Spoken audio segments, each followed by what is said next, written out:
ഇംഗ്ലണ്ടും ഇന്ത്യയും തമ്മിലുള്ള ടെസ്റ്റ് പരമ്പര സമനിലയിൽ അവസാനിച്ചു. അവസാന മത്സരം വളരെ ആവേശകരമായിട്ടുള്ളൊരു മത്സരമായിരുന്നു.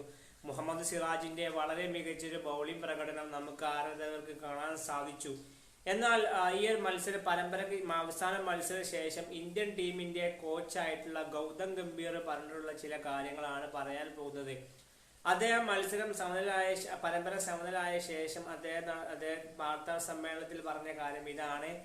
ടീമിന്റെ വളരെ യങ് ആയിട്ടുള്ള ടെസ്റ്റ് ടീം വളരെ യങ് ആയിട്ടുള്ള ടീമാണ്. ഗില്ലിന്റെ കീഴിൽ വളരെ മികച്ച ക്യാപ്റ്റൻസി കീഴിൽ വളരെ മികച്ചൊരു പ്രകടനം പുറത്തെടുക്കാൻ സാധിച്ചു. ഈ ഒരു ടെസ്റ്റ് പരമ്പരയിൽ ഇന്ത്യൻ ടീമിലെ താരങ്ങളുടെ ബാറ്റിംഗ് പെർഫോമൻസിലും ബോളിംഗ് പെർഫോമൻസിലും ഞാൻ വളരെ ഹാപ്പിയാണ്. പക്ഷേ ഞാൻ ഹാപ്പിയല്ല ഒരു കാര്യത്തിൽ ഫീൽഡിംഗ് മിസ്റ്റേക്കുകൾ ഒരുപാട് ഈ ഒരു പരമ്പരയിൽ ഉണ്ടായിരുന്നു. ഫീൽഡിംഗ് പിഴവുകൾ ഇല്ലെങ്കിൽ ഈ ഒരു ടെസ്റ്റ് പരമ്പര ഞങ്ങൾ തന്നെ സ്വന്തമാക്കേണ്ടത്. ഞങ്ങളുടെ ഫീൽഡിംഗ് മിസ്റ്റേക്കുകൾ കൊണ്ടാണ് ചില മത്സരങ്ങൾ ഇംഗ്ലണ്ട് വിജയം സ്വന്തമാക്കിയിട്ടുള്ളത് എന്നുള്ള കാര്യം വ്യക്തമാക്കിയിരിക്കുകയാണ്. ഫീൽഡിങ്ങിലും മികവ് പുലർത്തേണ്ടതുണ്ട് എന്നുള്ള കാര്യം വ്യക്തമാക്കിയിരിക്കുകയാണ് ഗൗതം ഗംഭീർ ഇന്നലെ നടന്ന മത്സര ശേഷം അദ്ദേഹം പറഞ്ഞിട്ടുണ്ട്. നമുക്കറിയാം, ഈ ഒരു പരമ്പരയിൽ ഇംഗ്ലണ്ട് വിജയിച്ചിട്ടുള്ള മത്സരം എടുത്തു നോക്കിക്കഴിഞ്ഞാൽ ചില കളികളിലൊക്കെ ഇപ്പം ജയ്സ്വാൾ മത്സരത്തിൽ 12 ക്യാച്ച്, അതുപോലെ ഋഷഭ് പന്ത് രണ്ടാം ടെസ്റ്റിലാണ് തോന്നുന്നു, അതുപോലെ രണ്ടാം ടെസ്റ്റിലാണ് തോന്നുന്നു ഋഷഭ് പന്ത് ക്യാച്ച് വിട്ടുന്നു. ഒരുപാട് മിസ്റ്റേക്കുകൾ ഫീൽഡിങ്ങിൽ ഉണ്ടായിരുന്നു. ഏതായാലും ഫീൽഡിങ്ങിൽ മികവ് പുലർത്തും എന്നുള്ള കാര്യം വ്യക്തമാക്കിയിരിക്കുകയാണ് ഗൗതം ഗംഭീർ. ഇതിനെക്കുറിച്ച് ശ്രദ്ധ കൂടുതൽ കേന്ദ്രീകരിക്കും.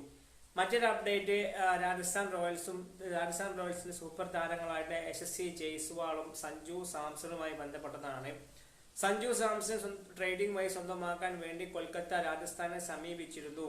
എന്നാൽ ഈ ഒരു സഞ്ജുവിനെ സ്വന്തമാക്കാനുള്ള ശ്രമം രാജസ്ഥാൻ റോയൽ നടക്കില്ല എന്നറിഞ്ഞപ്പോൾ കൊൽക്കത്ത ജയ്സ്വാളിന് വേണ്ടിയും ട്രേഡിംഗ് വഴി സ്വന്തമാക്കാൻ വേണ്ടി രംഗത്തെത്തിയിരിക്കുന്നു. എന്തായാലും ജയ്സ്വാളിനെ ട്രേഡിംഗ് വഴി സ്വന്തമാക്കാനുള്ള ഈ ഒരു ശ്രമവും കൊൽക്കത്തയുടെ ശ്രമവും പരാജയപ്പെട്ടിരിക്കാൻ ജയ്സ്വാളിനെയും ട്രേഡിംഗ് വഴി കൊൽക്കത്തയ്ക്ക് കൊടുക്കാൻ വേണ്ടി രാജസ്ഥാൻ റോയൽസ് മാനേജ്മെന്റ് റെഡിയല്ല എന്നുള്ള റിപ്പോർട്ടുകളാണ് പുറത്തു വരുന്നത്.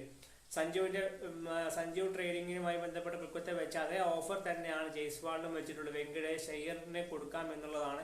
പക്ഷേ ആ ഒരു ഓഫർ നിരസിച്ചിരിക്കുകയാണ് രാജസ്ഥാൻ റോയൽസ്. നമുക്കറിയാം, രാജസ്ഥാൻ റോയൽസ് സഞ്ജു സാംസണെയും ജയ്സ്വാളിനെയും അങ്ങനെയൊന്നും വിട്ടുകൊടുക്കാൻ രാജസ്ഥാൻ റോയൽസ് ഒരിക്കലും ഒരുക്കമല്ല. ഏതായാലും ഈ 2 അപ്ഡേറ്റുമായി ബന്ധപ്പെട്ട് നിങ്ങളുടെ അഭിപ്രായം എന്തായാലും വീഡിയോക്ക് താഴെ കമന്റായി രേഖപ്പെടുത്തൂ.